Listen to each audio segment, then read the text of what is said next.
Welcome to the On Your Side podcast. I'm Gary Harper. And I'm Susan Campbell. April is here. It's wild how fast the time flies, right? 3 months have just come and gone for 2025. We're just rolling into it, and sooner rather than later, I think we're going to be seeing those triple digits. Oh, my goodness. Yeah, you're right. Right now, it's perfect. We're in the 80s. I think it's supposed to be going down to the 70s. It's perfect for just doing whatever you want to do on the outside. It's amazing. Including planting flowers. My wife and I did that this past weekend. That's awesome. Yeah, so it's, good times. You're going to have a beautiful garden. Well, up until like May or June, and then everything's going to die, but we get to enjoy it for the next couple of months. Get the sprinkler system going, the drip system, the you'll be good to go. So speaking of April, this is Financial Literacy Month. It is? Shouldn't every month be Financial Literacy Month? I think that would solve a lot of problems for people. There you go. If you could wave a magic wand everywhere, Gary. Yeah, I know. Well, I wish I did have that wand. But we're going to talk about financial security and what we need to do for April and for every month. So we're talking to Jean Chatzky. She's the CEO of hermoney.com and also the host of the podcast Her Money. Hey, Jean, how are you? Hey, nice to see you guys. Yeah, thanks for being on the On Your Side podcast with us. First of all, what the heck is Financial Literacy Month? It's this month, but what does it mean? Financial Literacy Month is a month where we say, hey, it is time to pay attention to your savings. And you're absolutely right. I think every month should be Financial Literacy Month as well. But let's just get people focused on the basics, which means what's coming in, what's going out, and where is it going? If you know those three things about your finances, you're a long way down the road to maintaining control. That sounds a lot like setting a budget, but I think the word budget scares some people. What are some of the easiest ways to actually get started and not be scared of that big word? Yeah, I get that all the time, that budget is a little bit like the word diet. It's a little scary in that way. The easiest way to go about it is to budget backwards. And by backwards, I mean, pay attention to where your money is going right now. You don't need to start with a blank piece of paper. Start with your bank and credit card statements and track your spending over a solid month to see how much is going to takeout and other food, how much is going to subscriptions, how much is going to ride shares.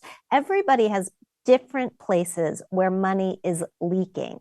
But if you can figure out where yours are, that puts you in the driver's seat. And then you can start to make changes and move some additional money over to saving, which is really the point. We want people to save 15% of whatever it is they're making, both for short-term goals and their long-term future. I love that image of money leaking. I've never really thought about it like that, but that is such a good way to visualize. It's like a drip, drip, drip. And before you know it, your house is flooded, and that's exactly what happens. I'm going to keep that one in mind. That's a good one. So we have tax season right now, and a lot of people are like, woohoo, I'm going to get a refund. I'm going to get a refund. So I think the average refund is like around $3,500. What should people do with that $3,500? If you've got high interest rate credit card debt that you've been carrying, I would take a chunk of that money and pay off that debt. It's costing you a lot of money. If not, I would look to save it, but not in a plain vanilla savings account at a bank. Bank savings accounts pay on average 0.4% interest. That is nothing. That's terrible. If you put your money instead in what's called a high yield savings account, these are usually online accounts. They are FDIC insured. Barclays is just rolling out one for AARP members, where you know that you are going to get the best rate that the bank offers simply by being an AARP member. There's no minimum balance requirement in these accounts.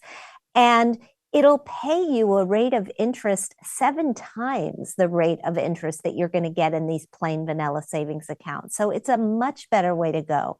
You could also look at putting your money into another FDIC insured savings product like a CD. The point is, you want to use this money as an opportunity to do something for you and your future rather than just splurging.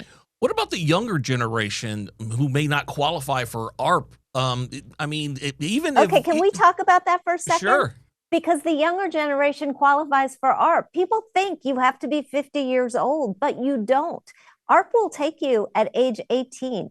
AARP will take you if you pay your $16 a year and give you all the discounts and all of the other things. You just need to sign up. So it's a bit of a misnomer that you wouldn't qualify. I'm glad you clarified that, and I'll just be the devil's advocate. I can't see these young 23-year-old girls taking selfies of themselves and putting makeup as they're driving down the road. Those people actually wanting to sign up for AARP, but they qualify. There are discounts. They do maybe. qualify. And if you look on social media, you'll see there are some really viral threads with pretty young people who are really into it just because of the great discounts that you get on things like restaurants and travel and hotels.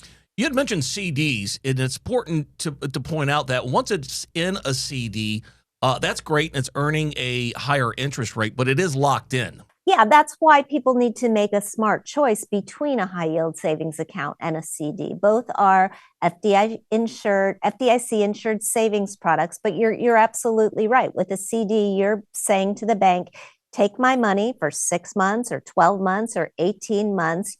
You're going to keep it for that period of time, and you're going to give me a guaranteed rate of interest in return. With a high yield savings account, if interest rates rise and fall, if the Federal Reserve changes interest rates, you'll see those interest rates move in lockstep. So both are great products, but you have to figure out which is right for you based on your need for liquidity with your money. Gary and I talk a lot about people who maybe are really struggling to even get that emergency savings fund going. But what about the people who maybe they're kind of feeling like they're on cruise control, like the money's coming in, we're paying our bills, we've got a little bit going to the emergency savings. What are the mistakes that those people are making? Because I'm sure we're all making a misstep or two here or there. You know, one of the big mistakes I see people making when they have an emergency fund is not using it for an emergency and instead putting that expense on a credit card. Your emergency fund is there for that purpose. Use it and then replenish it. But by all means, don't put it on a credit card where you're going to pay 20% or more in interest. We're also at a period of time where the stock market has been pretty volatile. So another mistake people make is getting emotional about their money and pulling money out, trying to time the markets, which we know is a mistake. You want to make sure that if you're investing, whether you're doing it through a retirement plan or whether you're doing it through a discretionary brokerage account, that you are just dollar cost averaging into the market, you're buying at all levels, and you are taking the position that this is for your long-term goals, and you are not going to let yourself fall prey to the roller coaster that the stock market sometimes is.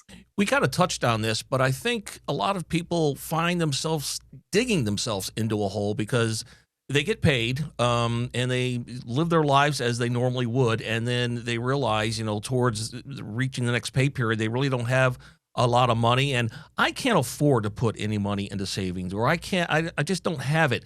That's not necessarily true. And you touched on this earlier, but I mean, I see the Starbucks line with 30 cars, and I'm beside myself because all these people are buying $8 to $10 coffees or drinks or whatever, and sometimes they do it twice a day.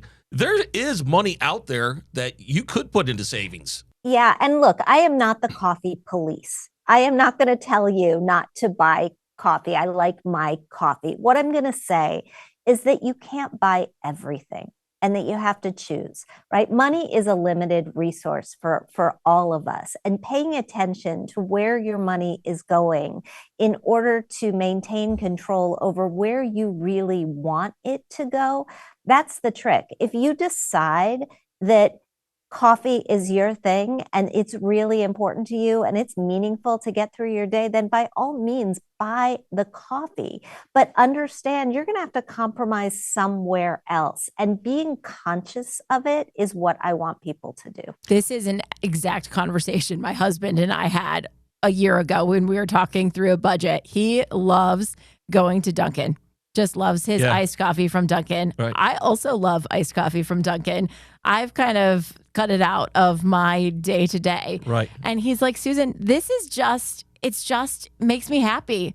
I walk into work. I live in Arizona. I want my iced coffee. And so we agreed that works for us. Okay. That's part of the budget. It's almost like, you have to buy groceries. So that's kind of like that makes it makes him happy. Yeah. So you'd rather have a happy Steve than a grumpy one because he didn't get his coffee. Let's get the caffeine in that guy. Right. Little financial wins here and there, right? Like that wasn't the win that we needed. Right. We found things other places. Right. Exactly. Let's talk about subscriptions. And I bring this up because people have so many right now, and they're just paying for them, and they forget what they even have. And I'll give you an example. My oldest son has one to a car wash. I think he pays like $30 a month. And I'm like, get rid of that. Wash that car in the driveway. Exactly. Put that $30 into a savings account. What do you say about subscriptions? Overlooked by a lot of people? Oh my gosh. Yes. The average household has 24 subscriptions. 24. Right. And because we sign up for things mindlessly and we don't even realize that we have signed up for them. So if it's been a while since you audited your credit card bills, since you actually went through line by line and looked at where your money is going, you're absolutely going to be surprised. You're going to see subscriptions that you're no longer using. And, even with the subscriptions for the media services, a lot of younger people have gotten really smart about the fact that they'll sign up for one service, they'll binge all their favorite shows, they'll cancel that service, they'll sign up for the next, and they'll cycle through. And that's a way to really minimize the amount that you're paying on those sorts of things. But it all comes back to paying attention, which is the same thing you have to do with the money that you're putting away into these savings accounts. The program that I was talking about before, I wanted to make sure that I gave all of your listeners the website for AARPdigitalbanking.com. That's where they can go to get those good rates on high yield savings accounts and CDs. Can I ask you how you you have been giving people advice about money and getting people on the right track for a long time. How did you get into this? I'm a reporter. I got into this because I got a job out of college working at a business magazine, started focusing on personal finance, and my own finances were a bit of a mess. I cleaned them up because I was able to just ask the smartest people in the world all of my questions, and then I did what they told me to do. It's not rocket science. It's good habits often repeated.